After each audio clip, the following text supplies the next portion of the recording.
Good afternoon. My name is Jess Shatkin, and I'm the Vice Chair for Education and a Professor of Child and Adolescent Psychiatry and Pediatrics at NYU in the Department of Child and Adolescent Psychiatry.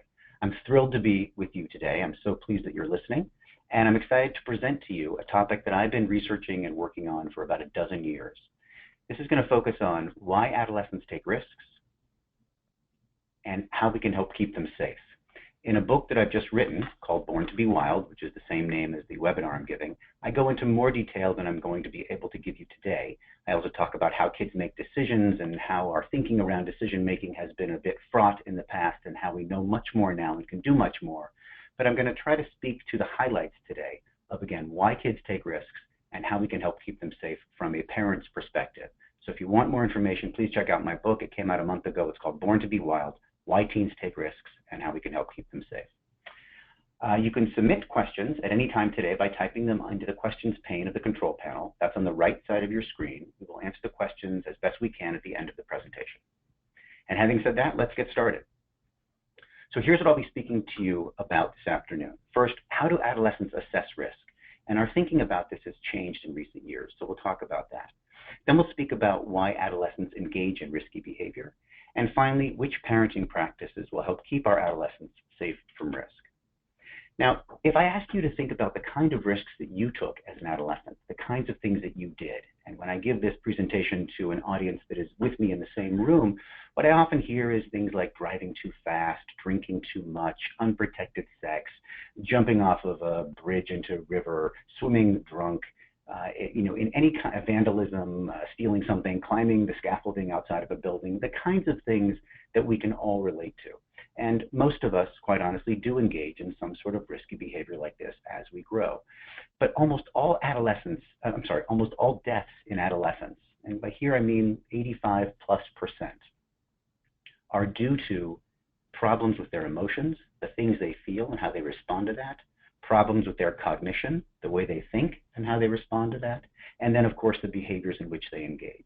So these are the core of any kind of adolescent understanding around risk and programming that we do. What are they feeling? What are they thinking? And how are they behaving? Now I'm going to go through quickly with you a few slides. It's not something that will surprise you too much, but I just want to get us all on the same page to think about the kinds of risks that kids engage in.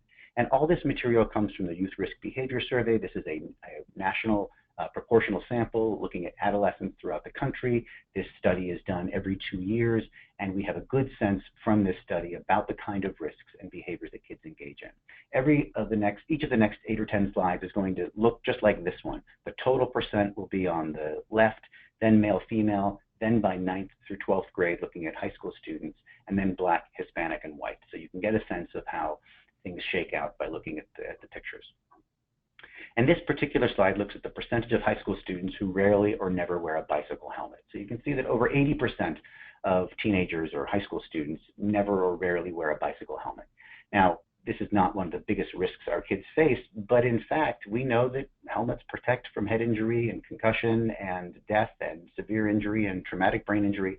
And so this is an easy one. We've been working on this in pediatrics for many years. So at the very high end, this is an example of the kind of risks kids take. Even more concerning is, I'm not going to show you this on a slide, about 30%, a little bit more than 30% of young people don't wear a motorcycle helmet when they ride a motorcycle. So this is a percentage of high school students who rode with a driver who had been drinking alcohol. So 1/5 of our students were riding with someone in the past 30 days who was drinking alcohol. And we know, all of us, what a huge risk that is. 1 in 5 high school students drove with someone who was drinking alcohol, even 20% of 9th graders. This is the percentage of high school students who texted or emailed while driving a car or other vehicle, both of which are illegal behaviors, and of course, both of which increase the risk of an accident. 41.5% total, split pretty evenly among male, female. Of course, this increases as our kids get older, and look among 12th graders, 60+% are texting or emailing while driving a car, and they're the ones who are driving, of course. So this is a huge risk factor. Now we get into sex. So the percentage of high school students who ever had sexual intercourse by sex, grade, ethnicity, and again, you're seeing about 43% of males, about 39% of females who have ever had sex. Of course, these numbers rise as our kids reach the higher grades, 11 and 12. But 43% of males didn't use a condom the last time they had sex. We know what a risk factor it is to have sex without a condom. 14% used no method of birth control, and this is higher among minorities. 1 in 4 teen girls becomes infected with a sexually transmitted infection throughout before they turn 18, and 3 in 10 girls get pregnant, including more than half of Latina teens. So we have a huge issue of risk when it comes to sex. A lot of kids are having sex, a lot of kids are having unprotected sex, and those who are having protected sex very commonly are not using condoms, which is our best protection against both pregnancy and sexually transmitted infection. This is a very frightening statistic here. This is the percentage of high school students who were ever physically forced to have sexual intercourse. Of course, much higher amongst females than males, but more than 1 in 10 high school student females tell us that they have been forced to have sexual intercourse. It's a huge concern and a major risk factor for pregnancy, for sexually transmitted infection, for depression, for anxiety, for post-traumatic stress. A variety of bad outcomes follow. Percentage of high school students who felt sad or hopeless. You can see 30% total, higher amongst females, 40 versus 20% female to male, felt sad or hopeless in 2015. Percentage of high school students who seriously considered attempting suicide, almost 18% total, about 2 to 1 female, 23 to 12% to male, seriously considered attempting suicide. And these things happen because of mood problems, sure, because of drug problems, sure, and this is one of the many risks that they face and one of the complications of growing up as an adolescent and facing all these pressures that they feel. So to summarize, this now takes us outside of the high school data because the data, quite frankly, amongst high school students as a contained group is quite good. Here's some data looking at 15 to 24 years of age. So we're going into young adulthood here. I realize that my talk is called, subtitled Why Teens Take Risks, but the reality is that teens are one section of adolescence, and these days, whether you want to call them emerging adults or young adults, the fact is that most of our risk-taking behavior affects people beyond their teenage years, from around 13, 14, 15 until around 25, 26. So this is in some ways, a more accurate read on that here. The leading causes of death in 15 to 24-year-olds, this comes from the Center for Disease Control. My data here is from 2013, but the data is a few years behind, but the data hasn't changed in many years. And what you see is that accidents are the most common cause of death. Almost half of deaths are due to accidents in this age range. And then suicide. And the reason I showed you 2013 instead of 15 or 16, which we have data for now, is that 2013 was the first year that suicide surpassed homicide as the second leading cause of death amongst adolescents.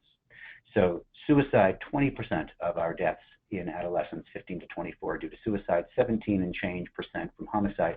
And each of those, as you can see, is a much greater cause of death than the next 7 most common causes, like cancers or malignant neoplasms or heart disease or congenital anomalies and so forth. Those only account in combination for about 14% of deaths. So again, the vast number of deaths and disability that affect our kids are due to problems that have to do with emotions, behavior, and cognition, accidents, suicide, and homicide. So now that we're all, I hope, on the same page around the fact that adolescents do take risks and what some of those risks look like, let's talk about why they take risks. Before we jump into that, I want to just tell you a little bit about how adolescents think about risk. Now, we talk about risky behaviors all the time, but adolescents typically do something that is counterintuitive. They actually overestimate the risk, almost always. In fact, in every study I've read, reviewed, or completed, adolescents overestimate the risks that they face. What I mean to say is that they believe the likelihood of harm from engaging in some behavior is much greater than it actually is. And this really matters because if they think that, then a lot of our interventions, which are focused on, don't you see you're at risk? Don't you see the risk of pregnancy from unprotected intercourse is this high? Don't you see that you can get hurt while drunk driving? Don't you see that if you jump off of that bridge into that river, you could break your neck and die? They already believe the risk of these things is very high. In fact, they believe the risk is much higher than it actually is. Whether we're talking about low probability events, which don't happen very often, like earthquakes and hurricanes, or higher probability events, like pregnancy and accidents, kids think the risk is much higher than it is. And this goes well into our 20s. So think for a moment to yourself about the risk of one-time pregnancy from one-time unprotected intercourse. Just imagine for a moment how likely you think that is. If a teenager or young adult has unprotected intercourse one time, what the risk of pregnancy is. Now, most adults, as well as adolescents, will overestimate this. You're probably thinking 20, 30%, 40%. Most adolescents will tell you 70, 80, 90, or 100%. The real risk is about 5%. Now, there's a lot of factors that go into that, so I don't advocate necessarily going around and saying to kids, hey, it's only a 5% risk, take your chances, don't worry about it. That's not the point. The point is that the risk is not nearly as great as most people think, and adolescents think the risk is enormously high. Same thing with contracting a sexually transmitted disease. Young people, teenagers, and young adults think that the risk of getting a sexually transmitted infection from someone when they have intercourse with them is between 6 and 60,000 times the rate. They way overestimate things like HIV, syphilis, gonorrhea, chlamydia, and so forth. They think the risk is much, much greater than it actually is. Adolescents believe, in fact, even the chance that they will die this year to be more than 200 times the likelihood.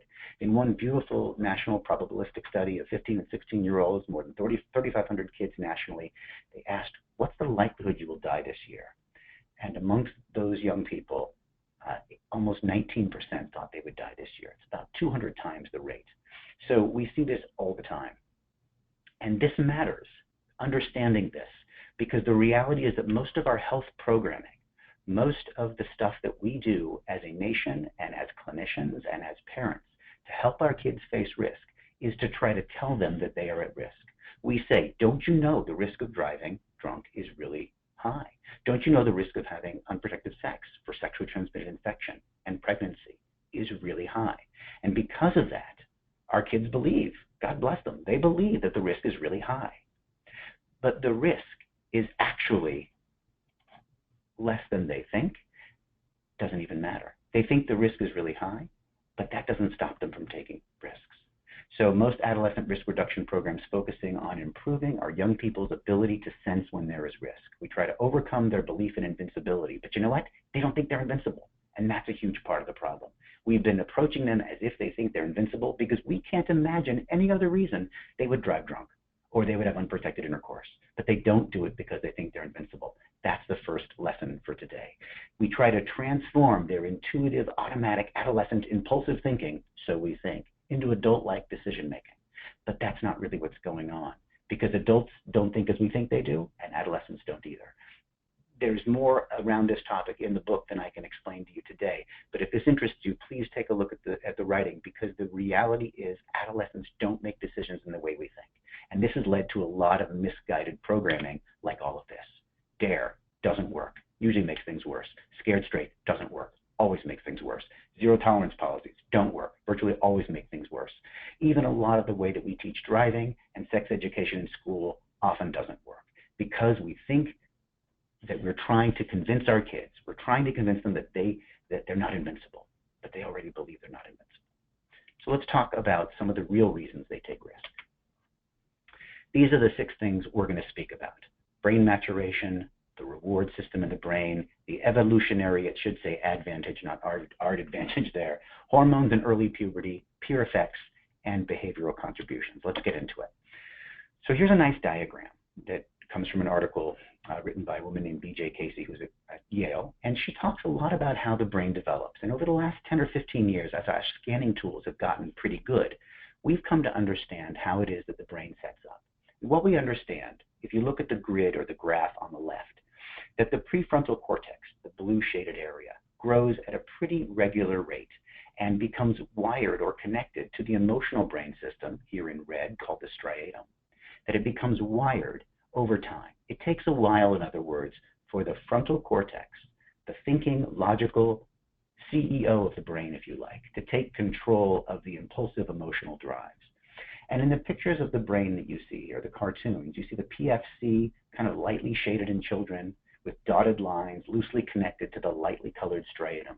What that means is that neither the frontal cortex nor the emotional brain are really doing their full work at this point as children.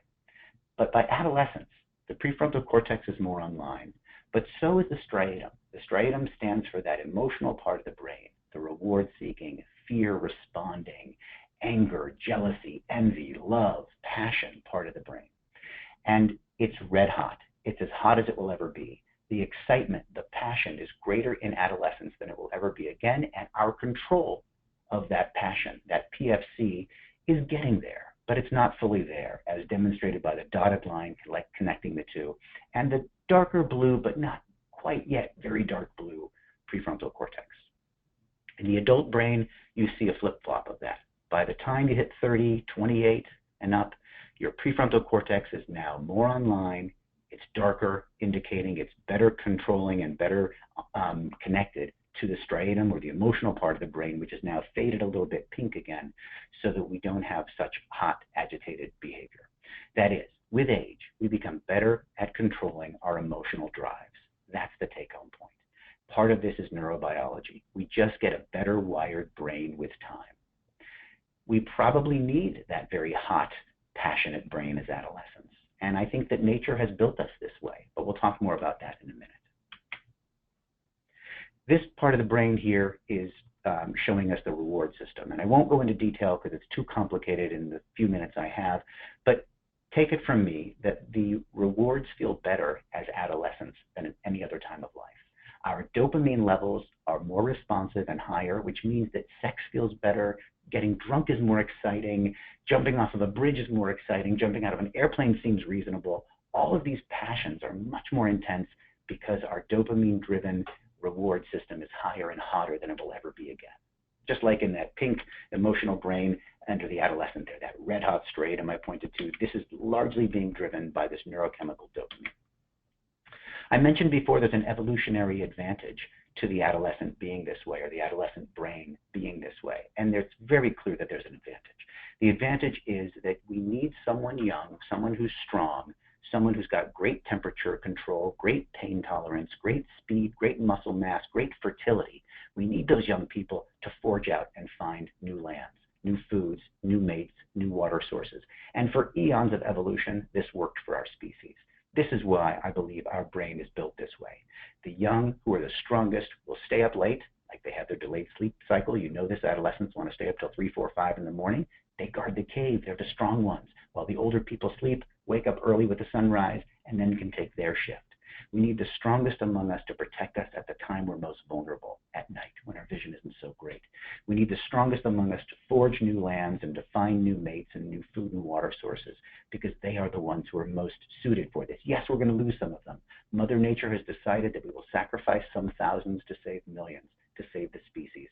This makes evolutionary sense, and it did for eons and eons. But since we've been a civilized society over the past 2,000 years, it doesn't make sense anymore. And this is part of what's getting our kids into risk. Hormones have a big role here as well, and both testosterone and oxytocin and estrogen, all of them have a role when it comes to how our kids engage in risk. And because I'm limited in time, all I want to tell you about the hormones for the moment is that they're not testosterone and oxytocin just about bonding or just about milk letdown when a woman has had a baby or about growing hair on our bodies and lowering our voices. Mostly what these hormones are about for the purpose of adolescence is social connection. They're really about determining who's in the group, who's out of the group, and understanding what the social hierarchy is. I've shown you a picture of some boys from a Tibetan Buddhist monastery in training, because we know that boys all over the world compete, particularly when they hit adolescence and the testosterone goes up. But these boys in Buddhist monasteries also compete not only in sports and arm wrestling, but they also compete in who is the most compassionate, who is the most kind towards others. So it's not about aggression, testosterone. It's about finding your place in the social hierarchy. And there's lots of other examples with the other hormones I talked about. But these things, because they push our kids towards connecting to each other, it puts them at risk. Here's some more data. Also, I don't have a lot of time to go over, but basically what this shows you is that young people are very good drivers. By the time they're 16, they're as good a drivers as adults are, except when their peers are watching, or when they think their peers are watching. Then they react differently. Their prefrontal cortex gets offline a little bit, and their emotional brain takes over. And this slide just shows you that young people make very good driving decisions when they're alone or with adults. But when they're with peers, or believe a peer is there, or think a peer is watching them, they make more risky decisions and have more crashes. This is a slide to tell you about some wonderful research that's been done at UCLA and some other sites in the past few years, showing us that the social attachment system has piggybacked onto the brain's emotional pain system. This matters because this means that if young people are with their peers and feel socially excluded in any way, they are more likely to take a risk because they will feel pain.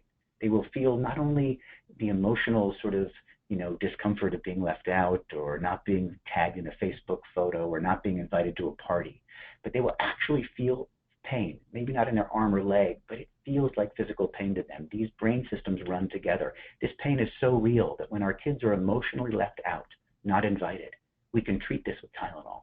They will feel emotionally better when they take Tylenol because it's real pain and their brain responds like real pain. And you have to ask yourself, what would your child do to avoid real pain? If they were going to be excluded because they didn't get drunk at that party or they didn't race that guy on the freeway, if they would feel such severe pain, maybe they'll take the risk. We also know that sleep loss has a huge role here, and there's a whole lot more we could talk about with sleep, but we understand that when people don't sleep well, they can still use single parts of the brain well. They can still do calculations and they can still write words. But as is so common, when our adolescents are sleep deprived, over-caffeinated, and they're getting up early for school, and they're going to bed too late because of social and homework and extracurricular activities, they can't integrate parts of the brain well. And we need to integrate parts of the brain in order to make good and healthy decisions. And that's something they don't do well. And that's why they need their rest. We know that drug abuse virtually always starts, as this slide shows, in the teen years. That's why the tobacco companies and the alcohol companies work so hard to recruit our young people, because they are vulnerable to using drugs and alcohol, and they're setting up lifetime habits that will carry them into alcoholism and tobacco addiction and all the rest. So these are some of the reasons that our kids take risks. Now, there's more to say about this, and there's a lot more to say about how kids make decisions around risk, but in short, that's the big picture.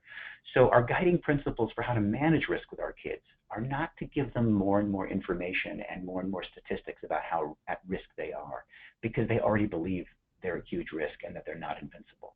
They'll learn more, but they won't change their behavior. What we have to do is make an emotional connection to the risk that they're facing and the possible outcome, and then to give them lots and lots of practice at working through these risks. So health classes, in fact, often teach our kids to make pro-con decisions, weigh the costs and benefits. That's fine in a moment when you're sitting with your parent or your therapist, but we don't want them making pro and con decisions when they're facing a risk, because of the peer pressure and all those evolutionary pressures on them, they will most likely make a bad decision. So the other thing to remember is that adolescents aren't fully mature. What we know about the brain now is that it's really developing in big ways until at least 26 years of age. This is why your auto insurance goes way down at 26, because they know that you're much more likely to get into a car accident until you're 25, because your brain, they didn't know why, but they knew that. They could follow lots of numbers and see that people take driving risks at 24 that they won't take when they're 27. So insurance drops by 60 or 70% in fee by the time you hit 26. Adolescents aren't as mature, in other words, and so we need to shelter them to some degree and put in protections. So what should we do? We should encourage the development of automatic thinking, shelter kids as much as we can, modify the environment, and provide apprenticeships. And here's a quick list of some things you can do at home. We've known for about 50 years that there's a certain type of parenting that works. We call it authoritative parenting. It's directed parenting. It's loving, it's kind, yet it's clear with expectations and consequences and filled with rewards. We can teach that through something called parent management training or behavioral parent training. And so I encourage you, if you haven't been using these techniques or don't know them consciously, to pick up a book on parent management training. There are many out there that are worth looking at, or come to our center or another center and seek a therapist who knows parent management training. This really makes a difference in all aspects of our kids' lives. And kids who get raised in authoritative homes actually not only have better behavior and face fewer risks, but they also are happier adults with less depression, less obesity, lower cholesterol, less drug abuse. It's miraculous. It's the most preventative thing we can do. Close monitoring, or being there, is another thing. We shouldn't imagine that just because our kids are capable of staying home alone overnight or being home after school for 5 or 6 hours by themselves, that it's good for them. It's not the same thing. Monitoring really makes a difference. We know that if we don't talk to our kids about sex, drugs, condoms, that they will learn this material elsewhere. And often they'll be filled with bad and misinformation. So it's vital to talk to our kids about drugs and sex. And we know that by telling them about these things, we do not encourage them to do these things. Just like by talking to kids about their mood and asking about whether they've ever felt suicidal does not make them think about suicide and doing suicide.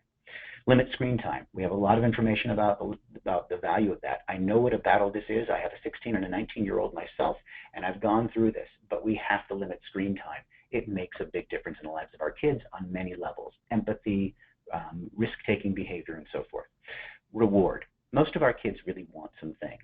They want some things that we control, things like their phone, things like the car, things like curfew, and so we need to use reward and reframe reward and use the encouragement. Remember, their brain is so wired with dopamine at this point, so in their life. So we really want to feed reward. We get much further by offering our kids rewards that they can earn and keep them away from risk than we do by restricting their privileges and limiting them.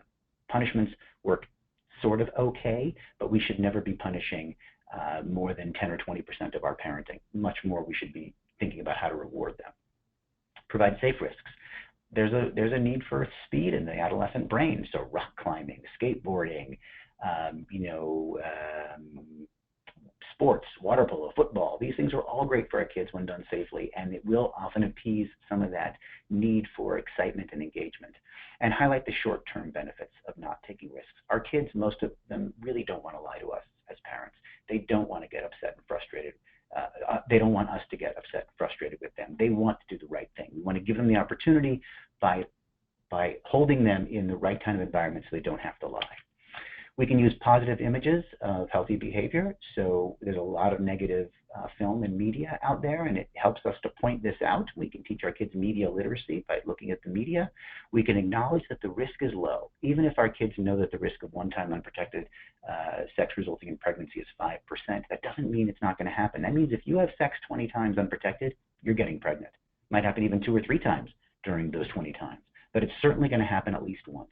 So the message to our kids is not, don't overdo it when you go out tonight, don't drink too much. That's not the message. The message is once is all it takes to end up in jail, to get pregnant, to get a sexually transmitted infection, to get hurt, injured, disabled, or dead. Use analogies. So one of the analogies we often like to use is, sure, you could roll the dice, but 1 in 6 times you play Russian roulette, you're going to die. So trying to give them a sense of what the ultimate outcome might be. Developing emotional cues and personal cues to risk is very important. So one of the questions I like to ask young people who are having sex is, what will happen if you get pregnant or if you get your partner pregnant? They don't want to have this conversation. My kids don't want to have this conversation. But this is a conversation we need to have. What happens next? What happens next? What do you do then? Do you stay in school? Do you go to prom? Do you stay on the gymnastics team? Do you get an abortion? Is that something you're comfortable with? Do you have the baby? Where do you have the baby? I mean, do you go to your aunt's house? Do you stay at your mom's home and your parents' home and raise this child? What happens? These kinds of conversations make our kids think a little bit more carefully about the risks they face. Identifying the red alerts or the dangerous situations your kids face and then coming up with solutions for how to manage them. For example, being home alone with after school with your boyfriend is a risk. That's a risk for having sex. Now, if you're having sex and everything's okay, I guess that's okay. But if you don't want your kid having sex, if your kid's not ready for sex, if you're worried about what that means, and all of us parents really are, then being home alone with the boyfriend is a real risk, or the girlfriend, and we need to guard against that and manage that. Teaching self-efficacy, there are lots of ways to do this, but giving our kids rehearsal time and practice. So facing the risks that we know they're going to, if your kid's a high school student in New York City and they have friends, they're going to go to a party, and some of those parties are not going to have parents there. That's the same in your community. I know it is. So practice refusal skills. Get the kids to engage. What kind of things can they say if they don't want to use drugs or alcohol? What can they say if they need to drive home? How do they handle that with their friends? And rehearsing this and role playing actually does make a difference. Role modeling, so not drinking and driving yourself, using frequent reminders. These things can just put that in the front of their mind again. Planning decision pathways. I say in moments of cold cognition. I mean by that when they're not pressured or underslept or over-caffeinated or got their friends pushing them. Plan out in advance what decisions they're going to make in what situations and discourage a risk-benefit analysis in the moment. Teach emotional self-regulation. We can do this a lot of different ways. I'll come back to that in a moment. And use ratios, not percent. Most of us are terrible with percent. So when I say 5%, that doesn't mean much, but 1 in 20 means a little bit more. There's much more we can do. I know I'm limited on time today. I hope I've given you an overview of what the problem is and how kids think about risk and why they take risk and what we can do. I've given you some very specific parenting examples. There's much more in the book, as I mentioned, that you can read about and think about. Schools can also do a lot. Schools have stopped emphasizing good nutrition, enough sleep, and exercise for our kids. I call that the triumvirate of good health, and I work on that with every patient. I work on that with myself every day. That's something we all need to work on. Those things spell less risk, and they do have a lot of good in other ways for our kids as well. School start time is a big concern. The Center for Disease Control suggests we shouldn't start high school before 8:30, but only 20% of schools in America adhere to that. In fact, we probably shouldn't be starting high school before 10 a.m. And that also keeps our kids in school later in the afternoon and gives them more after-school programming like arts and music and sports. And that keeps them off the street and out of the mall, and it engages them in more productive, safe risk as opposed to being left to their own devices. Teaching resilience and media literacy. These are things that we can do at school through things like emotion identification, cognitive behavior skills, deep breathing. There are a whole bunch of strength and resilience skills that we can teach kids, that we teach them at NYU, where I teach the college students, and they have lower rates of risk. We've been writing about it. We've been showing that we can teach them to lower their anxiety, lower their dysfunctional attitudes, lower their stress, and make safer decisions. In society at large, there's a lot that we should all be aware of. We know that kids in poverty take a lot more risk. We know that mentorship can work when done a certain way. We know that we need to know more about the risks kids face, not only in terms of death, but also all the disability and not making it through school and early pregnancy and kids with learning disorders. We need to identify those kids and have the policies and programs in place to help them. And we need to really be thoughtful about graduated driver's licensing laws, alcohol and drug laws, where things can be advertised, how close they can be. And for the people who sell drugs and alcohol to young people, which I see every day on the streets and even in the liquor stores in New York City, we need to have stiff penalties for them.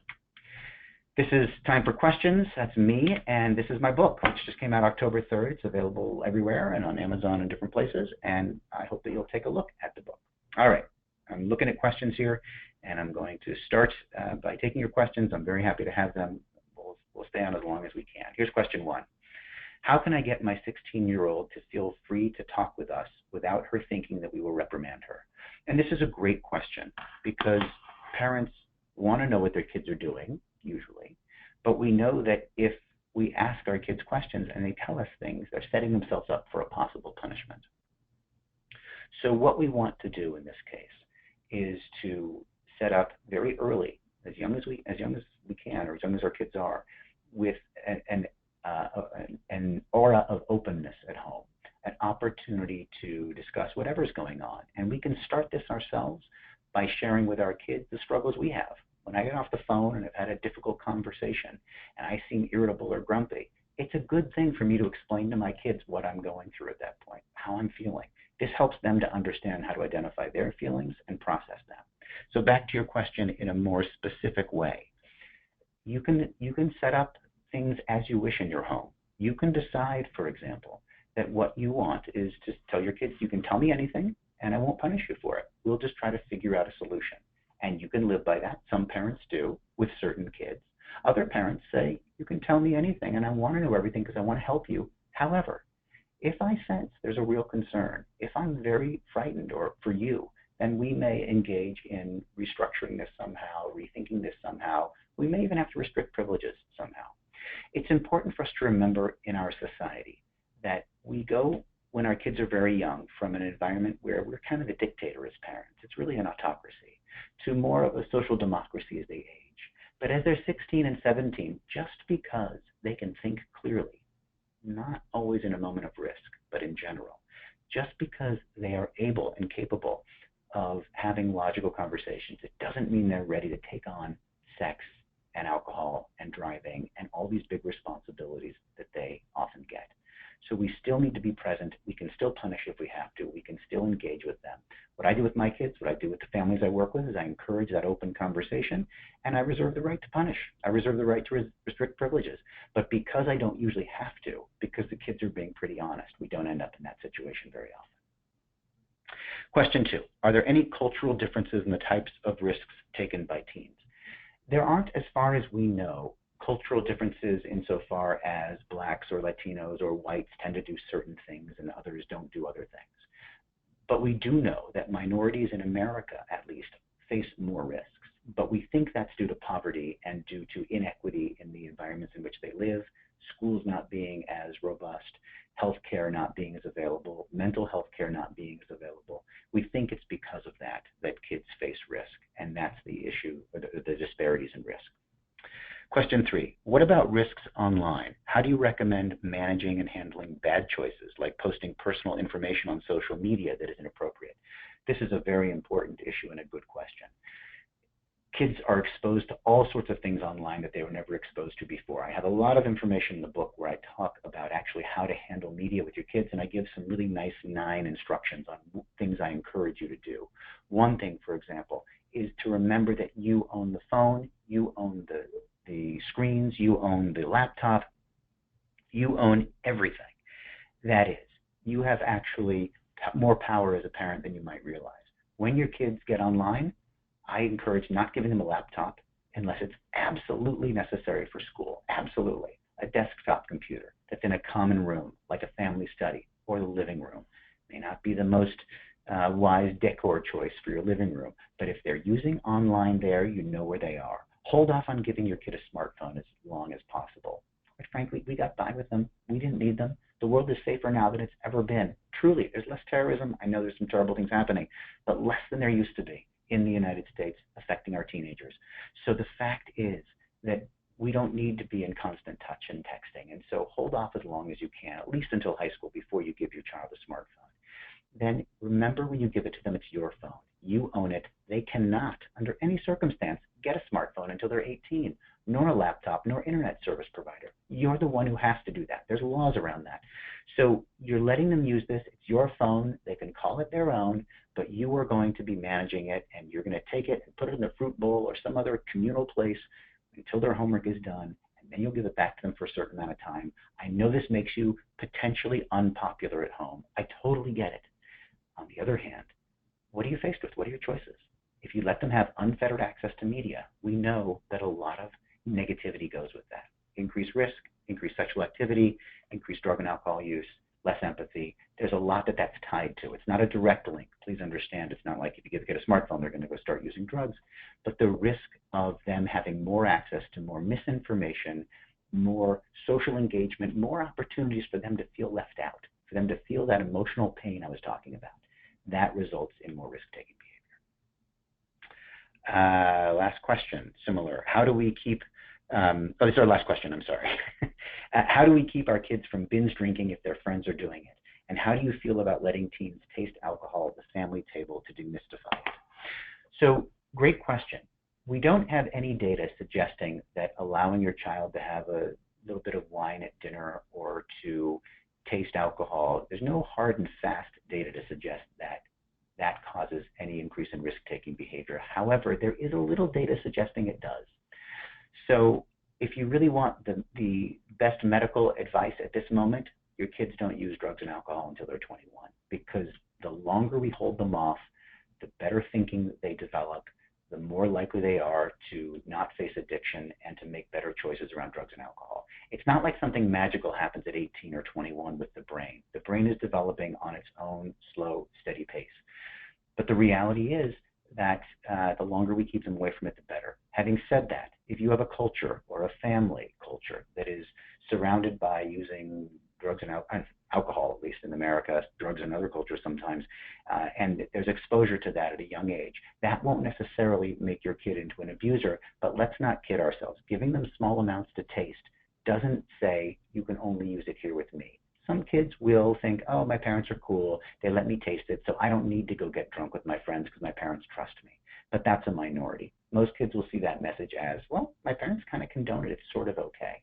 So you know your kids, you know your family and your culture and what's right for you. But I would never suggest that we should be exposing our kids to alcohol at the dinner table, although we often do, because we don't know that that's safe to do. All right. I want to move to the next slide, which is our next webinar coming up, Reclaiming the Family Dinner, How to Get Kids to the Table and Enjoy It Too, with Lauren Knickerbocker. She's wonderful. That will be on not November 7th, but that'll be some other date that's on there. And we'll keep on our website, and we'll let you know when it's coming up. My closing remarks are on behalf of the Child Study Center at NYU. Thank you for joining me today. Once you leave the webinar, you will receive a survey. We would appreciate if you would complete it. You'll also receive a follow-up email within a day or two with a link to a recording of today's presentation. We hope that you can join us for our next webinar, Reclaiming the Family Dinner, How to Get Kids to the Table and Enjoy It Too, with Lauren Knickerbocker. Here we go. That's on Tuesday, November 21st at 1 p.m. Thanks again, and goodbye.